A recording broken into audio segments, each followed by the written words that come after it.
Supreme court का आदेश आया कि नीट यूजी 2024 का एग्जाम रद्द नहीं होगा। माने री नीट के आसार कोई नहीं है, लेकिन इस बैच ने एक और आदेश जारी किया कि एनटीए रिवाइज रिजल्ट निकाले और इस आदेश के बाद 4 लाख स्टूडेंट का नया रिजल्ट आएगा। इन लोगों के 5 नंबर कटने वाले हैं, यानी कि इनके रैंक भी बदलेंगे और काउंसलिंग में मिलने वाला कॉलेज भी बदलेगा।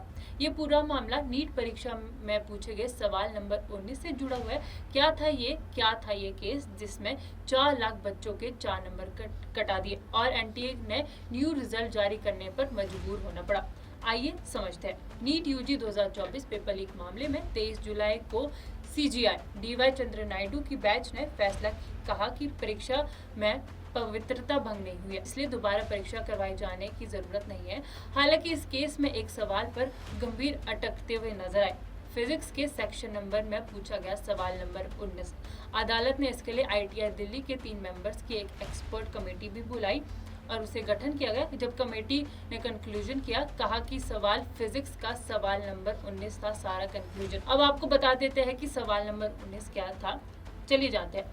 नीचे 2 स्टेटमेंट्स दिए गए हैं। नंबर 1, एटम इलेक्ट्रॉनिक न्यूट्रल होता है क्योंकि उनमें पॉजिटिव और नेगेटिव चार्ज बराबर होता है। 2, हर एलिमेंट के एटम स्टेबल होते हैं और खुद अपने कैरेक्टरिस्टिक स्पेक्ट्रम रिलीज करते हैं। अब इसके ऑप्शन थे, अब इनमें से आपको सही ऑप्शन चुनना है। ऑप्शन नंबर 1, पहला स्टेटमेंट सही है लेकिन दूसरा गलत। ऑप्शन 2, पहला स्टेटमेंट गलत है लेकिन दूसरा सही।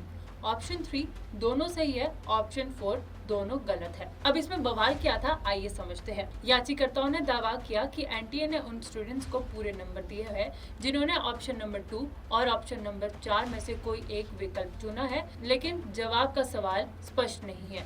याचिकाकर्ताओं ने कहा कि उन्होंने इस सवाल का जवाब इसलिए नहीं लिखा क्योंकि अगर वे गलत जवाब देते तो नेगेटिव मार्किंग होती और सही जवाब को में अभी उन्हें कंफ्यूजन था। उनके पूरे नंबर इसी वजह से नहीं आए। उन्हें 720 में से 711 नंबर मिले। अब ये केस सुनने के बाद सीजीआई डीवाई चंद्रचूड़ खुद सोच में पड़ गए। उन्होंने कहा कि ऐसे कैसे हो सकता है, जब सवाल एक है तो उनके 2 सही जवाब कैसे हो सकते हैं। सही जवाब तो एक ही होगा। और फिर एनटीए से पूछा गया कि भाई साहब ऐसे कैसे हुआ। उस पर लंबी चौड़ी बहस हुई, अच्छी खासी बहस हुई और बहस के बाद निष्कर्ष ये निकलता कि आईटीआई दिल्ली के 3 लोगों को इस काम के लिए लगाया गया। वे इनमें से सही जवाब बताए और फिर इसके आधार पर आगे फैसला लिया जाएगा। अभी हुआ ये कि 23 जुलाई को कमेटी की सुप्रीम कोर्ट में पक्ष लिया गया कि 3 विशेषज्ञों ने कहा कि एनटीए ने अपनी आंसर की में कहा था कि चौथा विकल्प सही है और यही सही जवाब भी है, मतलब जो 4th ऑप्शन है वे सही है। अब इस पर एनटीए ने कहा, एनटीए माने जो एग्जाम कंडक्ट करवाता है, उन्होंने कहा मतलब उनका पक्ष रखते हुए एसजी तुषार मेहता ने कहा जो पुरानी किताबें अभी भी मार्केट में है, एनसीईआरटी की, उसमें गलत आंसर छपे हुए हैं। निर्देश कहते हैं कि छात्रों को नई किताब पर भरोसा करना चाहिए।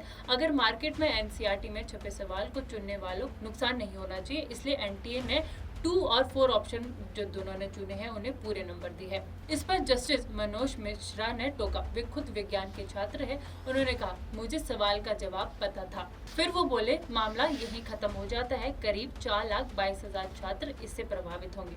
अंततः कोर्ट ने जो एनसीईआरटी की टेक्स्ट बुक है उनके नए एडिशन में दिए गए जवाब का पालन करने का आदेश दिया और बेंच ने कहा कि जब एक एनसीईआरटी किताब के हिसाब से ऑप्शन 4 सही है तो ऑप्शन 2 चुनने वालों को पूरे नंबर कैसे दिए जाएंगे, ये सही नहीं है।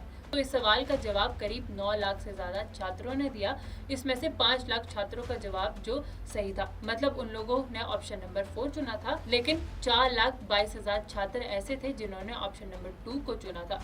तो उनके अब 5 नंबर कटेंगे। एनटीए नया रिवाइज रिजल्ट जारी करेगा क्योंकि ये आदेश उन्हें कोर्ट की सीजीआई डीवाई चंद्रचूड़ के बैच से मिले थे। तो 4,22,000 बच्चों का नया रिजल्ट आने वाला है और ये नीट के मामले का पूरा अपडेट है। इस मामले पर आपका क्या कहना चाहते हैं, आपकी क्या राय है, कमेंट बॉक्स में जरूर बताएं। आपको क्या लगता है कि नीट का एग्जाम रद्द होना चाहिए या रिजल्ट निकलने चाहिए, आपकी क्या राय है, कमेंट बॉक्स में जरूर बताएं। इस वीडियो में इतना ही। मैं मुस्कान चौहान, मिलते अगली वीडियो में।